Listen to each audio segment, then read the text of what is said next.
Salam jumpa lagi sahabat semua. Kembali kita bertemu untuk melanjutkan bacaan kita dari buku Kebahagiaan Sejati yang ditulis oleh Ellen G. White. Bab 8. Bertumbuh. Perubahan hati yang menjadikan kita anak-anak Allah disebut dalam Alkitab sebagai kelahiran baru. Di samping itu, dibandingkan dengan pertumbuhan benih yang baik yang ditaburkan oleh petani. Demikianlah orang-orang yang bertobat kepada Kristus disebut seperti bayi yang baru lahir, bertumbuh menjadi pria dan wanita di dalam Yesus Kristus. Tertulis dalam 1 Petrus 2 ayat yang kedua dan Efesus 4 ayat yang ke-15. Atau seperti benih yang baik yang ditaburkan di ladang, mereka harus bertumbuh dan mengeluarkan buahnya. Nabi Yesaya mengatakan bahwa mereka akan disebut pohon terbantin kebenaran, tanaman Tuhan untuk memperlihatkan keagungannya. Tertulis di dalam Yesaya 61 ayat yang ketiga. Dari tumbuh-tumbuhan itulah diambil perumpamaan untuk membantu kita memahami dengan lebih baik rahasia-rahasia kebenaran kehidupan rohani. Segala akal budi dan kemampuan manusia tidak dapat memberikan kehidupan pada benda yang terkecil sekalipun di dalam alam. Hanya melalui hidup yang telah diberikan Allah sendiri, baik tanaman maupun binatang dapat hidup. Hanya melalui kehidupan yang berasal dari Allah, itulah kehidupan rohani dapat berada di dalam hati manusia.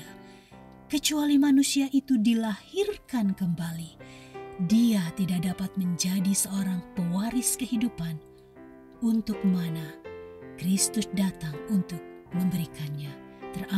Terambil dari Yohanes 3 ayat yang ketiga. Sebagaimana halnya hidup itu sendiri, demikian juga dengan pertumbuhan. Allah lah yang membuat bunga itu mekar dan menjadi buah. Dengan kuasanya lah benih itu bertumbuh mengeluarkan buah. Mula-mula tangkainya, lalu bulirnya, kemudian butir-butir yang penuh isinya dalam bulir itu. Tertulis di dalam Markus 4 ayat 28. Dan Nabi Hosea berkata mengenai Israel bahwa ia akan berbunga seperti bakung. Tertulis di dalam Hosea 14 ayat yang ke-6. Rantingnya akan merambak, semaraknya akan seperti pohon zaitun dan berbau harum seperti yang di Libanon. Ayat yang ke-7. Dan Yesus menyuruh kita supaya memperhatikan hal bunga bakung, bagaimana tumbuhnya. Tertulis di dalam Lukas 12 ayat 27. Tumbuh-tumbuhan dan bunga-bunga bertumbuh bukan oleh upaya atau jerih mereka sendiri, tetapi hanya dengan menerima apa yang disediakan Allah untuk keperluan hidupnya. Anak kecil dengan kuasa dan keinginannya sendiri tidak dapat membesarkan tubuhnya sendiri. Demikian juga Anda dengan kuasa sendiri atau usaha sendiri tidak mendapatkan pertumbuhan rohani. Tanaman, anak-anak bertumbuh dengan menerima dari sekitarnya hal-hal yang diperlukan kehidupannya, udara, matahari, dan makanan.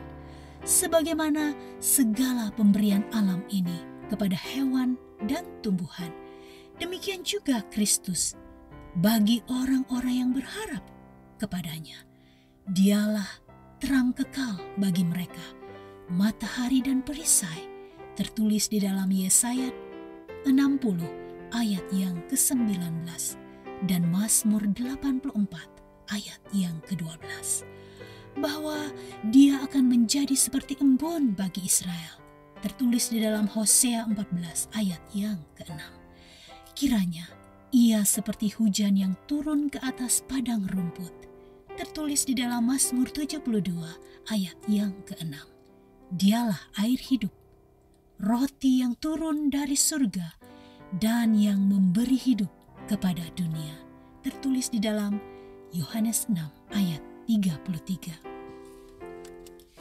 Di dalam anugerah anaknya yang tiada taranya itu, Allah telah membungkus seluruh dunia ini dengan satu suasana anugerah, sama seperti udara yang berputar sekeliling dunia ini. Semua orang yang memilih menghirup udara yang memberikan kehidupan ini akan hidup, bertumbuh menuju standar dalam Yesus Kristus, baik pria maupun wanita.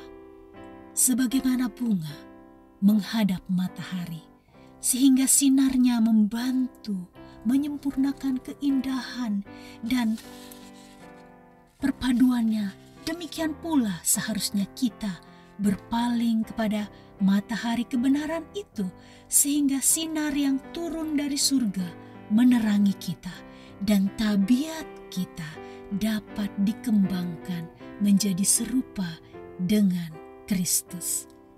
Yesus mengajarkan perkara yang sama ketika Dia berkata, "Tinggallah di dalam Aku dan Aku di dalam kamu." Sama seperti ranting tidak dapat berbuah dari dirinya sendiri kalau ia tidak tinggal pada pokok anggur, demikian juga kamu tidak berbuah jikalau kamu tidak tinggal di dalam Aku.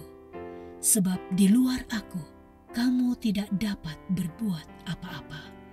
Tertulis di dalam Yohanes 15 ayat 4 sampai 5. Demikian juga Anda wajib menggantungkan harapanmu kepada Kristus, supaya dapat menghidupkan satu kehidupan yang suci, sama seperti cabang bergantung pada batangnya, supaya dapat bertumbuh dan berbuah. Kalau terpisah dari Dia, maka Anda tidak dapat hidup. Anda tidak mempunyai kuasa untuk melawan penggodaan atau bertumbuh di dalam anugerah dan kesucian. Dengan tinggal di dalam Dia, Anda dapat bertumbuh dengan subur. Dengan menerima hidup dari Dia saja, maka Anda tidak akan layu atau tidak berbuah. Anda akan bagaikan sebatang pohon yang ditanam di tepi sungai. Banyak orang beranggapan bahwa mereka harus mengusahakan sendiri sebagian pekerjaan itu. Mereka telah mengharapkan keampunan dosa di dalam Kristus. Tetapi sekarang mereka berusaha sendiri untuk mendapatkan kehidupan yang benar. Tetapi usaha-usaha yang demikian pasti gagal. Kata Yesus, "Kalau tidak tinggal di dalam Aku, kamu tidak dapat berbuat apa-apa." Pertumbuhan kita di dalam anugerah, kegembiraan, dan kegunaan kita, semuanya itu tergantung atas hubungan kita dengan Kristus. Oleh berhubungan dengan Dia setiap hari, setiap jam, dengan tinggal di dalam Dia, sehingga kita bertumbuh di dalam anugerah. Dia bukan saja perancang, tetapi juga penyempurna iman kita. Kristuslah yang pertama, yang terakhir, dan selamanya. Dia haruslah bersama-sama dengan kita, bukan hanya pada permulaan dan akhir perjalanan kita, tetapi pada setiap langkah hidup kita. Daud berkata, "Aku senantiasa memandang kepada Tuhan, karena Ia berdiri di sebelah kananku. Aku tidak akan goyah." Tertulis di dalam Mazmur 16 ayat yang ke-8. Apakah Anda bertanya, bagaimana caranya saya tinggal di dalam Kristus? Dalam cara yang sama, sebagaimana Anda menerima Dia pada mulanya, kamu telah menerima Kristus Yesus, Tuhan kita. Karena itu, hendaklah hidupmu tetap di dalam Dia. Tetapi orangku yang benar akan hidup oleh iman. Tertulis di dalam Kolose 2 ayat yang ke-6 dan di dalam Ibrani 10 ayat 38. Anda menyerahkan jiwa kepada Allah untuk menjadi miliknya, melayani dan menurut Dia, lalu mengambil Kristus sebagai juru selamatmu dengan dirimu sendiri. Anda tidak dapat mengadakan grafirat pendamaian atas dosa-dosamu atau mengubah hatimu. Akan tetapi, sesudah Anda menyerahkan diri kepada Allah, percaya bahwa Dia sudah melakukan segala perkara ini bagimu karena Kristus. Melalui iman, Anda menjadi milik Kristus, dan melalui iman Anda bertumbuh di dalam Dia dengan memberi dan menerima. Anda harus menerima semuanya. Hatimu, kemauanmu, baktimu, serahkanlah dirimu kepadanya untuk menurut semua peraturan-peraturannya. Lalu Anda harus mengambil semuanya. Kristus, berkat-berkat yang penuh, supaya tinggal di dalam dirimu, menjadi kekuatanmu, kebenaranmu, pembantumu yang abadi, supaya memberi Anda kuasa menurut. Serahkan diri kepada Tuhan pada pagi hari. Jadikanlah ini tugasmu yang pertama. Biarlah doamu seperti ini. Ambillah aku ya Tuhan, jadi milikmu sepenuhnya. Kubentangkan semua rencana-rencanaku di kakimu. Gunakanlah aku hari ini berbakti kepadamu. Tinggallah di dalam aku, dan biarlah semua pekerjaanku dikerjakan di dalam Engkau. Ini adalah masalah sehari-hari. Setiap pagi, serahkanlah dirimu kepada Allah untuk hari itu. Serahkanlah segala rencanamu padanya untuk dilakukan atau tidak sebagaimana yang ditunjukkannya. Dengan demikian, hari demi hari, Anda dapat menyerahkan hidupmu ke dalam tangan Tuhan, sehingga hidupmu dibentuk hari demi hari seperti kehidupan Kristus. Satu kehidupan di dalam Kristus ialah kehidupan yang penuh damai. Mungkin tiada kegembiraan yang meluap-luap, namun harus ada satu pengharapan yang teguh, penuh damai. Pengharapanmu bukanlah di dalam dirimu sendiri, melainkan di dalam Kristus. Kelemahanmu dipadukan dengan kekuatannya, kebodohanmu dengan kebijaksanaannya, kelemah lembutanmu kepada kekuatannya yang perkasa itu. Oleh karena itu, janganlah bersandar pada dirimu sendiri atau membiarkan hati merenungkan diri sendiri saja, melainkan pandanglah kepada Kristus. Biarlah angan-angan tinggal atas kasih-Nya, atas keindahan dan kesempurnaan tabiat-Nya. Kristus di dalam penyangkalan dirinya sendiri, Kristus di dalam kehinaannya, Kristus di dalam kekudusan dan kesuciannya, Kristus di dalam kasih-Nya yang tiada taranya. Inilah perkara-perkara yang patut direnungkan oleh jiwa. Dengan mengasihi Dia, meniru Dia, bergantung sepenuhnya kepadanya, Anda dapat diubah menjadi serupa dengan Dia. Yesus berkata, "Tinggallah dalam Aku." Perkataan ini membawa pikiran kita kepada soal perhentian, stabilitas, dan keyakinan. Sekali lagi diundangnya kita, "Marilah kepadaku semua yang letih lesu dan yang berbeban berat, Aku akan memberi kelegaan kepadamu." Tertulis di dalam Matius 11 ayat 28. Perkataan penulis Mazmur juga menyatakan pikiran yang sama. Berdiamlah dirimu di hadapan Tuhan, serta nantikanlah Dia. tertulis di dalam Mazmur 27 ayat 14. Lalu Nabi Yesaya juga memberikan jaminan, dalam tinggal tenang dan percaya terletak kekuatanmu, tertulis di dalam Yesaya 30 ayat 15. Perhentian ini tidak didapat tanpa usaha, karena di dalam undangan juru selamat, janji perhentian dipadukan dengan panggilan untuk bekerja. Pikulah kuk yang kupasang dan belajarlah kepadaku, karena aku lemah lembut dan rendah hati, dan jiwamu akan mendapat ketenangan. Tertulis di dalam Matius 11 ayat 29. Hati yang sepenuhnya berada pada Kristus akan menjadi pekerja yang paling tekun dan giat bagi Dia. Apabila hati hanya memikir-mikirkan diri saja, berarti hati itu berpaling dari Kristus, sumber kekuatan dan hidup. Itulah sebabnya setan selalu berusaha untuk menarik perhatian agar menjauh dari juru selamat dan mencegah hubungan jiwa dengan Kristus. Kepelesiran dunia ini, keluh kesah kehidupan, kebimbangan dan duka, kesalahan-kesalahan orang lain atau kesalahan-kesalahanmu sendiri, dan ketidaksempurnaanmu, kepada salah satu atau semua itu, setan akan berusaha menarik perhatianmu.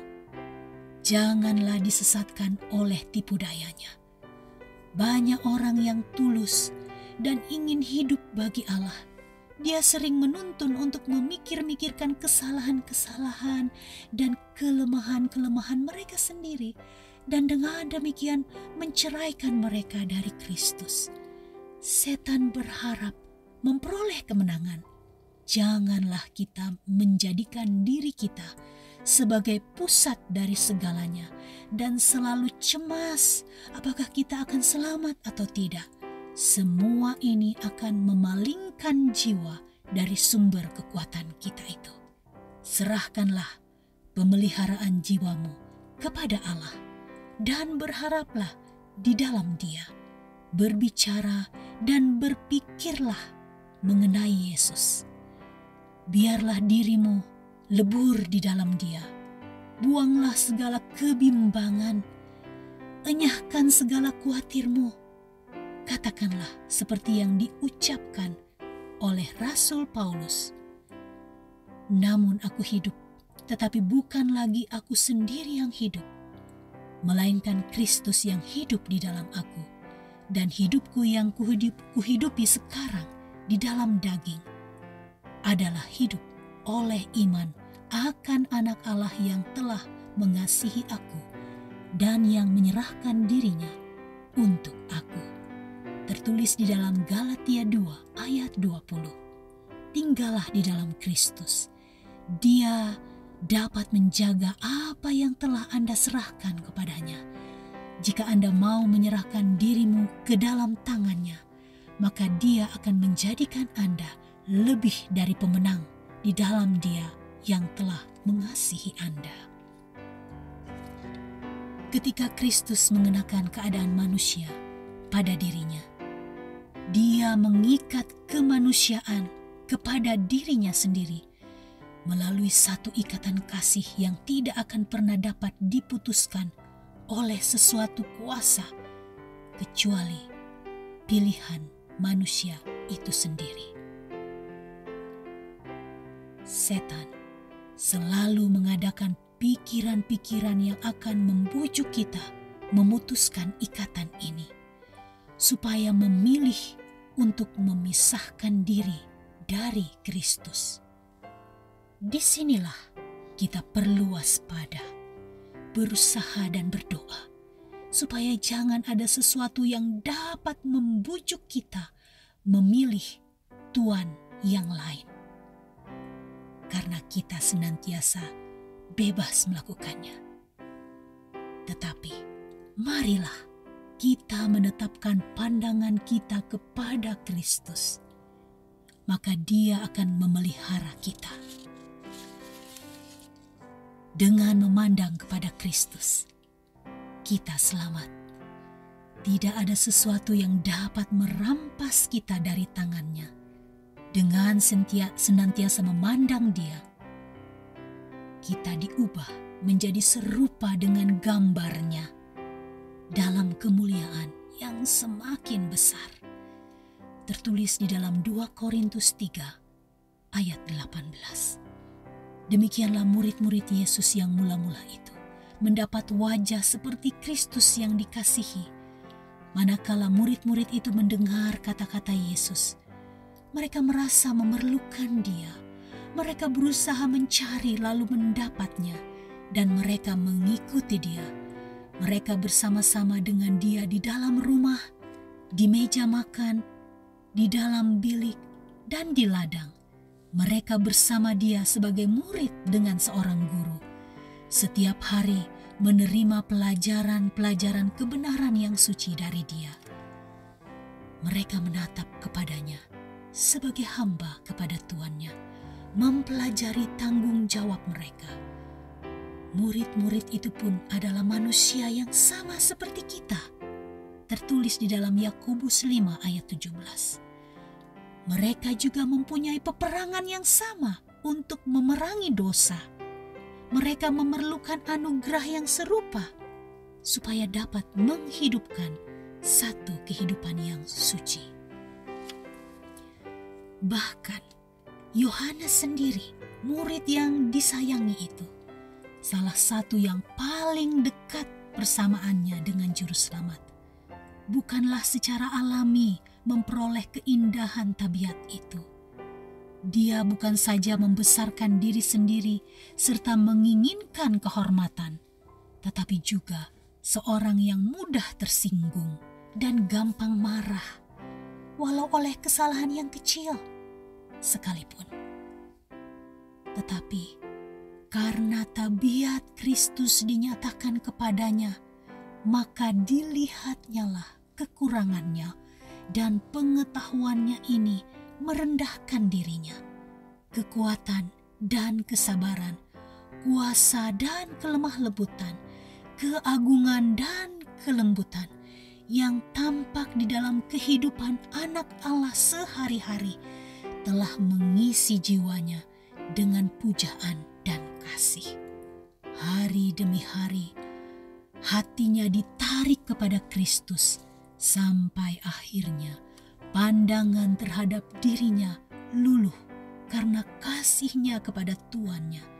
Wataknya yang cepat naik darah, keinginan akan kemuliaan diri sendiri telah diserahkan kepada kuasa pembentukan yang datang dari Kristus. Pengaruh Roh Kudus telah membaharui hatinya. Kuasa kasih Kristus mengadakan perubahan tabiatnya. Inilah hasil yang pasti di dalam persatuan dengan Kristus. Jika Kristus tinggal di dalam hati, maka semua tabiat akan diubahkan. Roh Kristus dan kasih-Nya melembutkan hati, menaklukkan jiwa, serta meluhurkan pikiran dan keinginan terhadap Allah dan surga. Ketika Kristus naik ke surga, hadirat-Nya masih terasa di antara para pengikut-Nya, yakni hadirat pribadi yang penuh kasih dan terang.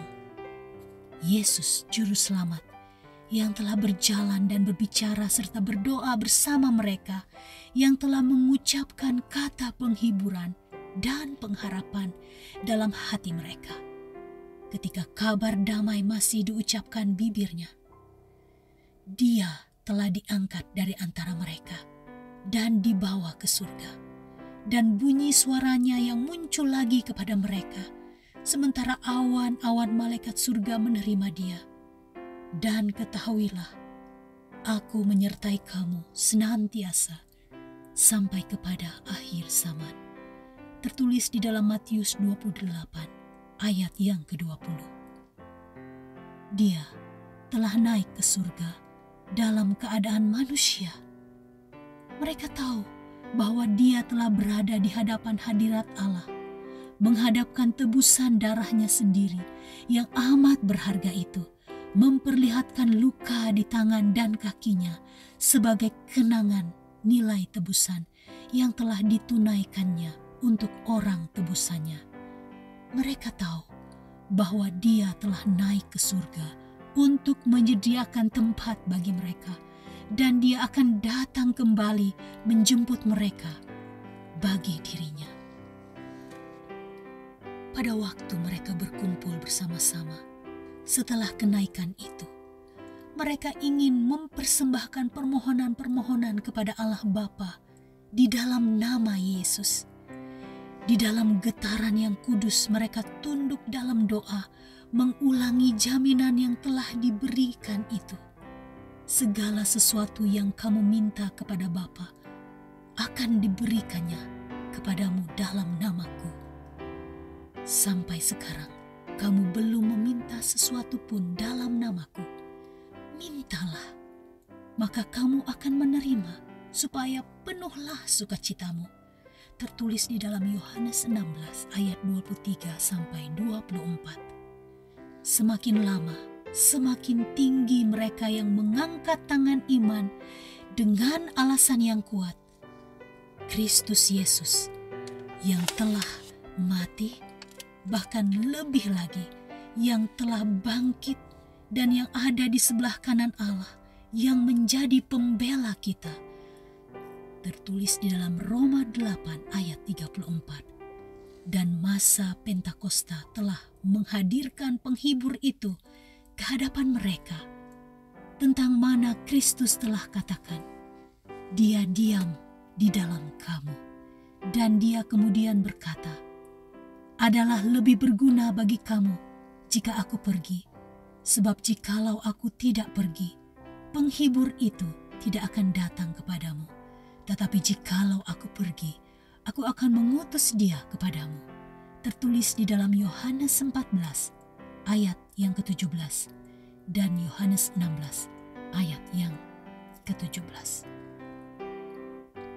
Mulai saat itulah, Roh Kristus harus tinggal senantiasa di dalam setiap hati anak-anaknya. Persekutuan mereka dengan dia lebih erat daripada ketika dia secara jasmani bersama-sama mereka. Terang dan kasih serta kuasa Kristus yang berdiam di dalam mereka bersinar melalui mereka, sehingga semua orang yang melihatnya heranlah mereka, dan mereka mengenal keduanya sebagai Yesus. Kisah 4 ayat 13. Sebagaimana dulu Kristus terhadap murid-muridnya, demikian juga diinginkannya terjadi kepada anak-anaknya pada zaman ini. Karena pada doa terakhir bersama beberapa muridnya yang berkumpul mengelilingi dia berkata, "Bukan untuk mereka ini saja aku berdoa, tetapi juga untuk orang-orang yang percaya kepadaku oleh pemberitaan mereka." Tertulis di dalam Yohanes 17 ayat 20. Yesus berdoa bagi kita dan dimintanya agar kita bersatu dengan Dia, sebagaimana Dia satu dengan Bapa itu. Betapa satu persekutuan. Juru Selamat pernah mengatakan tentang dirinya sendiri sebagai berikut: "Anak tidak dapat mengerjakan sesuatu dari dirinya sendiri. Bapa yang diam di dalam aku, dialah yang mengerjakan pekerjaannya." Tertulis di dalam Yohanes 5 ayat 19 dan Yohanes 14 ayat yang ke-10. Maka jika Kristus tinggal di dalam hati kita, Dia akan bekerja di dalam kita, baik kemauan maupun pekerjaan menurut kerelaannya. Tertulis di dalam Filipi 2 ayat yang ke-13.